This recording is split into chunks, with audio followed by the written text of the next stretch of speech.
Hey everybody, it's Jeff. Welcome to another episode of Stay Rad Wine Blog TV. So, Kara is out of town at a bachelorette party. And you know when my wife is out of town, I eat meat. Lots and lots and lots and lots and lots of red meat. My wife isn't necessarily a vegetarian, but one of the big rules that she tries to follow when it does come to foods is she does not eat mammals. So essentially red meats. She's just not into it. And when your significant other is not into a certain type of food and you like to cook a lot, it does kind of limit what you are going to prepare. Because I'm not just going to make a steak for me and then something else for her. I'd rather make everything together because it's a whole lot easier that way. And when she cooks, you know I'm not having one of these. And so today I kind of got a little... I went a little overboard. I had a big tri-tip steak sandwich for lunch. And what do you know, for dinner, I got a little whimsical with it. This is a New York strip steak right down the middle. And then I've kind of bordered it on each side with some romaine hearts and kind of made like a Caesar salad. I'm going to call this the jumbo New York strip romaine split, because it's kind of like a banana split, but on the savory side. You know, no bananas, no ice cream, just meat and lettuce and Caesar dressing and salt and pepper and croutons. Very important, very important. Now, as far as the wine that I'm going to pair with this, and speaking of my wife, Kara, she's at a bachelorette party right now. Next week, we actually celebrate our second wedding anniversary. So we're kind of at this age where we're going to a lot of weddings. A lot of our friends are getting married off. A couple still need to catch up, but they'll get there soon. I'm pulling for them. But here we go. This wine right here, since we are celebrating our wedding anniversary next week, we're actually going to drive down to Paso Robles. And I was at Trader Joe's. I know I've been kind of falling back on these Trader Joe's labels, but they just do not disappoint for me. I was at Trader Joe's and I found this Paso Robles GSM, and this is on the Trader Joe's Reserve label. It's a 2009. It is 42% Grenache, 35% Syrah, and 23% Mourvedre. This is a really popular Southern Rhone style blend that a lot of folks are really into in that Paso Robles area, just because it can get so hot. It is kind of an area that does lend itself to a lot of Rhone varietals. And I'm looking forward to seeing, you know, everything that Paso is bringing next Tuesday and Wednesday. I will be there. Keep an eye out for me. But let's dive right into this. Now, color-wise, gosh, it's kind of, you know, there's only so many descriptions you can have for the color red, but this one kind of encompasses a little bit of all of them, you know. It does have a little darker ruby, a lighter garnet near the edges. It's a little like matted, a little muted, like it's not necessarily like a brick, but it's got elements of brickiness to it, and there is a little, you know, purple tinge depending on the angle that you're looking at. So the color is an interesting one because it's tough to really pinpoint it on one particular shade, one particular frequency of the electromagnetic spectrum. Let's stick our noses into it though. And right off the bat, I am getting some blackberries. I am getting a little bit of like beef jerky on that. Really nice. And you know, if you're having beef and you get a beef jerky to go with it, that's awesome. A little bit of like, it's like a blackberry, blueberry, a little cassis in there as well. I'm sorry, not cassis. It's red currant in there. and just a little bit of chalk and a little bit of that green bell pepper. I mean, all things that I really like in wine in general, and this is kind of packing them all in. I mean, so far so good. Let's give it a little taste here. I do want to say, with this wine right here, I did open it up, gosh, almost 2 hours ago. I wanted to, you know, a lot of times I just pop the cork and dive right into it. I want to give it not necessarily so much air, but I do want to beat that wine up a little bit. So what I did, sometimes folks double decant it where, you know, they'll dump the wine out into a carafe and then funnel it back into the bottle. I don't have a funnel with me. Oddly enough, I don't. But what I do have is a little measuring cup.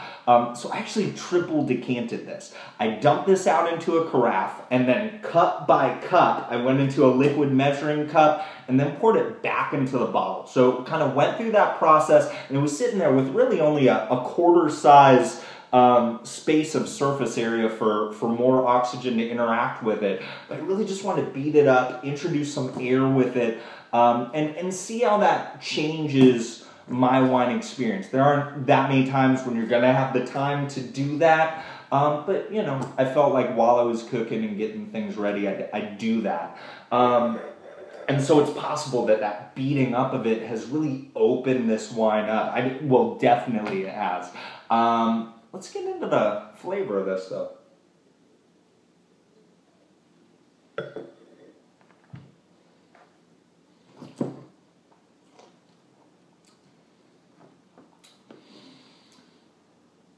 Lots of good fruit. Blackberry, plum, strawberry, definitely. And I'm still getting like that smoky beef jerky characteristic. There's some black pepper dancing around in there. Really nice, solid acidity that is still hanging out as I talk to you. And it's really getting my mouth salivating here. I mean, this is a delicious wine, and for $9.90 whatever, $10 at Trader Joe's, I mean, that's fantastic. And I can't say it enough. These secondary labels, Trader Joe's, hook me up, please pay me, because I'm pitching this stuff to you guys.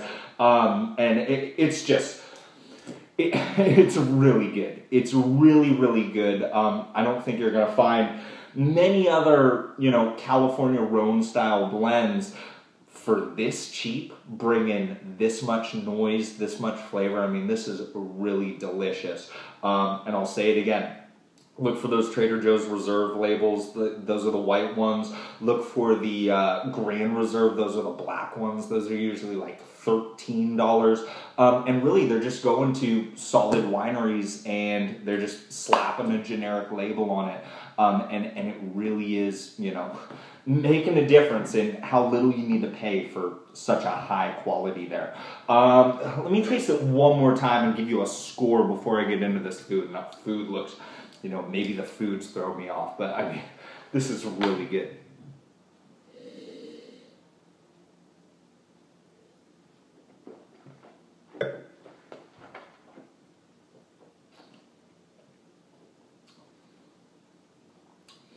There's this great sprinkling of chalk dust. There's a good marrying of black and red fruits, and some, you know, hints of vegetable components. I mean, this is a fantastic wine, and you know, to give it anything less than a 91 would be doing a disservice to this. I am blown away. I'm giving it a 91 plus, and you must pick this up, taste it, and see if I compare. Maybe you hate this wine, but maybe you love it. And again, I did kind of triple decant it, and it's been about 2 hours since I opened it up. If you don't have that kind of time, use your little Venturi, maybe throw it in a blender when it's only $10, you know, what are you gonna lose?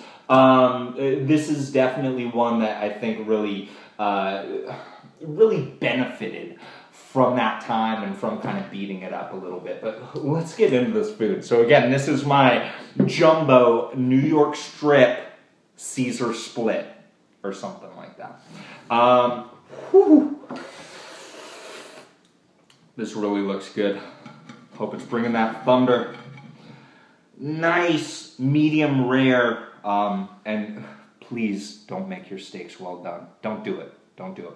Medium rare, so you get those juices. And my goal here was kind of the juiciness of the steak, and I'm salivating as I'm talking to you. I'm so sorry, but the juiciness of this steak, I kind of wanted that to be a secondary salad dressing. You know, think of a steak salad, but just kind of deconstruct it. Oh, smells delicious.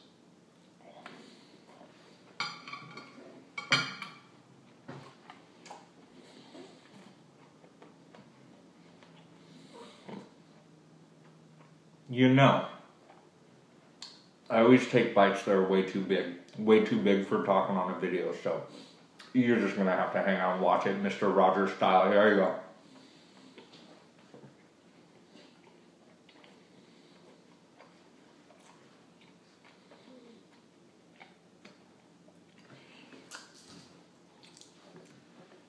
I'm really good at this. I'm a really good cook. I am. I know people that are way better, but I'm pretty good. I'm whimsical.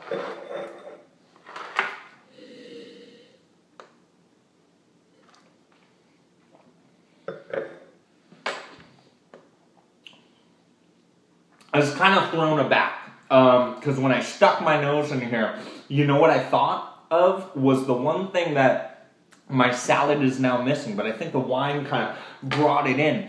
It's missing Parmesan cheese, but sure enough, when I pair this wine with this steak, I'm getting this Parmesan type of component. I think the malolactic flavors from this wine that gives that creaminess that we notice a lot in those Chardonnays. It's always going to be in those red wines, but it's usually not in the forefront. It really is rising up, and it's giving it this cheesy type of component, which is great. Oh my goodness. This could possibly be not just the best value for a wine that I've ever tasted on this show or on my blog, but easily this is the best food pairing that I've ever done. I am very awesome. Very awesome. Many of you will disagree, but I'm pretty stoked on this. I mean, with the food here, with this steak, I think it bumps that wine up even more. I mean, there's just so many different layers here that I'm very happy with. Guys, leave a comment. Let me know what you thought of this Trader Joe's Reserve 2009 Paso Robles GSM. Let me know, you know, whether or not you've done a pairing like this and how you felt about it. Let me know how you feel about triple decanting a wine and waiting for 2 hours. Let me know what your favorite food and wine pairing is. You know, I just came back from Japan, and one thing I learned, it is not polite to point. If you did that in Japan, you would be ostracized. You're allowed to point at yourself, and then if you want to talk about somebody else, you go like this. So let me know what your favorite food and wine pairing is. Leave a comment. I love you guys. Everybody, stay rad.